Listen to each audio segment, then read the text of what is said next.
Alhamdulillah, salatu wassalamu ala rasulillah, la hawla wa la quwwata illa billah. Ada pertanyaan?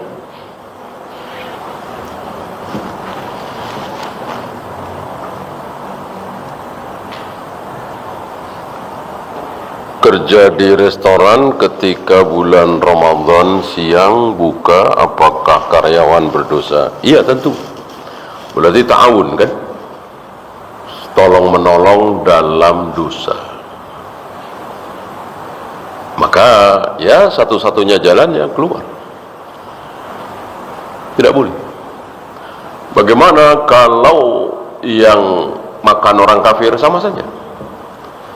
Waktu itu pernah kita bahas ya, bahwa yang wajib sholat, yang wajib saum, yang wajib zakat, yang wajib haji, apakah hanya kaum muslimin apa seluruh manusia? Seluruh manusia. Jadi orang Buddha, Hindu, Konghucu, Yahudi, Nasrani semuanya wajib sholat, wajib saum, wajib zakat dan seterusnya. Cuman kalau sholatnya, saumnya pengen sah, dapat pahala, ya harus syahadat dulu. Artinya seluruh manusia harus masuk Islam. Harus. Kalau tidak, ya kekal di neraka selama-lamanya. Gitu ya. Ada pertanyaan? Bagi wanita yang sudah balik waktunya, misalnya aja bulan jam 12 yang aja dulu kebetulan masak, nanti 10 menit atau setengah jam setelah itu haid, itu gimana? Ya, banyak pendapat para ulama, dia harus mengqadha nanti. Tapi sekali lagi ini pendapat ya. Tidak didapat riwayat para sahabiyah di zaman Nabi mengqadha salat. Kan pasti ini terjadi, nggak mungkin enggak. Setaat-taat seorang wanita, ya pastilah.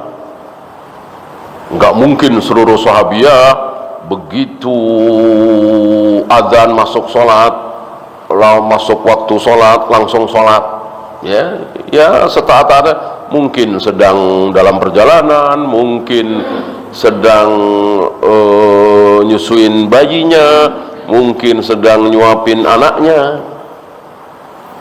Nah, pas mau wudu keluar haid, pasti. Dan tidak ada riwayat kemudian mengqadha. Ya. Oleh karena itu ya tidak usah ya. Ya tentu untuk kehati-hatian tadi ya. Bagi seorang wanita, ya kita yang laki-laki juga ya, dengar adzan langsung wudu, langsung sholat. Wallahu. Sementara mau bayar haji kan, kalau mau membayarkan haji orang tua, jadi selama hidupnya orang tua itu tidak pernah berkecukupan mengenai hartanya. Jadi si anak baru mau membayarkan haji orang tuanya, menyimpulkan mungkin belum terucap niatnya itu, belum terdengar sama anaknya, tapi disimpulkan bahwa begitu ada uang pasti ada niat gitu. Sementara setelah meninggal anaknya punya harta, apakah bisa dibacakan belum pernah mendengar niatnya? Tidak ya, karena di dalam hadisnya itu kan jelas, ayahku berniat pergi haji dan tentu ada kemampuan di situ. Nah, cuman belum ada kesempatan atau belum bulan haji sudah meninggal. Ya. Sedang yang antum tanyakan kan dalam keadaan tidak mampu ya. Dalam keadaan miskin, ya insya Allah semua orang Islam pengen haji. Ya.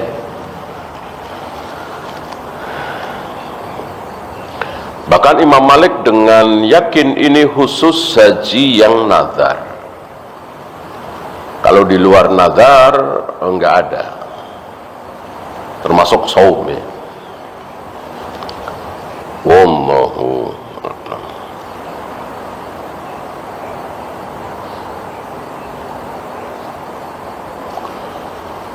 Saya sholat menghadap lurus ke barat, tidak nyerong, bolehkah? Boleh.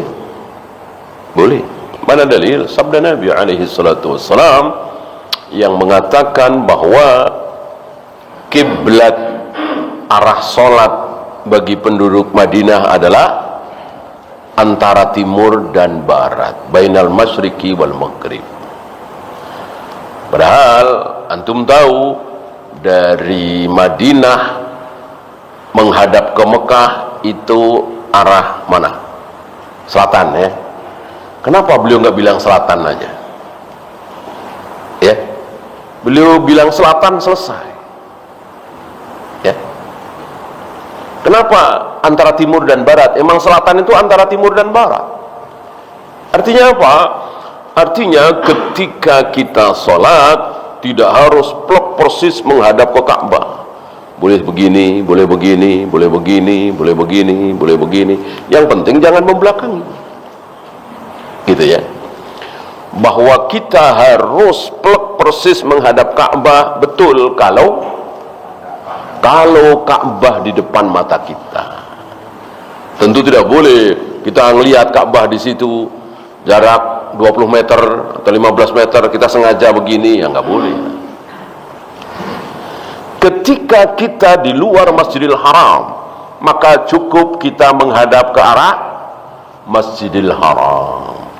Apakah ketika kita menghadap Masjidil Haram otomatis menghadap ke Ka'bah? Ya belum tentulah. Bisa serong dikit gitu. Begitu pula ketika Ka'bah nggak kelihatan, Masjidil Haram nggak kelihatan, yang kelihatan Mekah. Ya, misalnya berada di Yanbu misalnya, atau di Tabuk misalnya, ya kan kelihatan tuh Mekah situ. Ya udah ke situ. Apakah kita ketika sholat menghadap ke Mekah otomatis menghadap ke Ka'bah titik itu? Ya belum tentu. La yukallifullahu nafsan illa wus'aha. Apalagi kita di Indonesia ini jauh sekali. Maka yang penting menghadap ke arah barat atau antara, ya kalau Nabi mengatakan penduduk arah kiblat penduduk Madinah adalah antara timur dan barat, berarti arah kiblat penduduk Indonesia adalah antara utara dan selatan. Oleh karena itu kalau kita punya masjid ya sudah menghadap ke arah barat, ya sudah, nggak usah dirubah-rubah. Ulang lagi, diukur lagi pakai apa itu? Kompas. Keliru nih, kesini sini kan ada alat ya. Kecuali belum bangun barangkali ya. Dari awal seperti itu. Itu pun kalau mudah. Kalau nggak mudah, nanti ada tanah yang mubazir, miring-miring. Ya, yang penting tidak membelakangi barat. Gitu ya.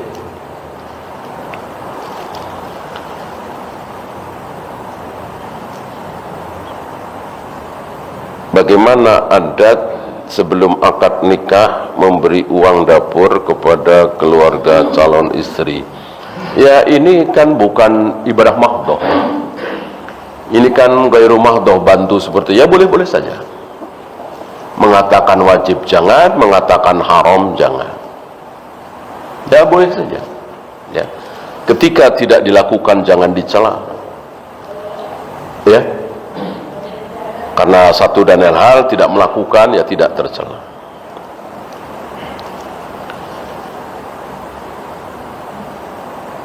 Apakah ucapan itu adalah doa seperti yang dikatakan oleh kebanyakan orang? Betul. Betul ya. Maka Nabi tidak suka ucapan-ucapan buruk yang seolah tidak punya harapan. Jangan. Mati kita nih, mati. Ya, jangan. Ya. Jangan mengucapkan seperti itu. Ketika kita mengalami bahaya, mungkin remblong, turunan, ya, jangan sekali mengucapkan kalimat mati ini musibah, mati, jangan, ya. Ucapkanlah subhanallah, ucapkanlah masya Allah, ucapkanlah istighfar. Jangan mengucapkan kalimat-kalimat yang mengandung keburukan. Ya.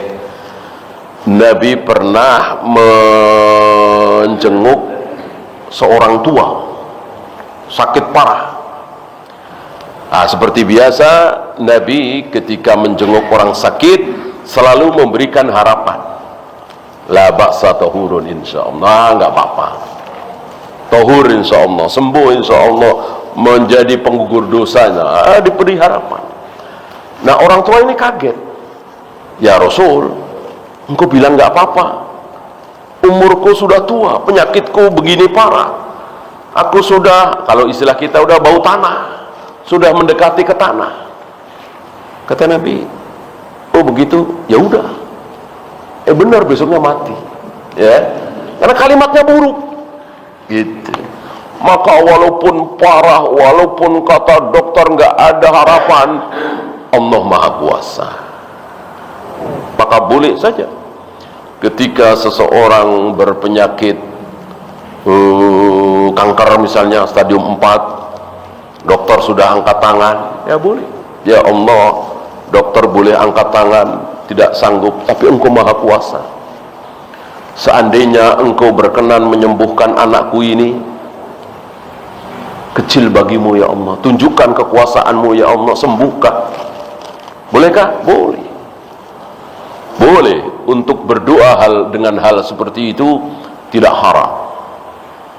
Ya, walaupun menurut dokter ya mustahil, bagi Allah tidak ada yang mustahil. Begitu, punya harapan. Wallahu a'lam. Habis kita akhiri. Subhanakallahumma bihamdika asyhadu an la ilaha illa anta astaghfiruka wa atubu ilaik. Assalamualaikum warahmatullahi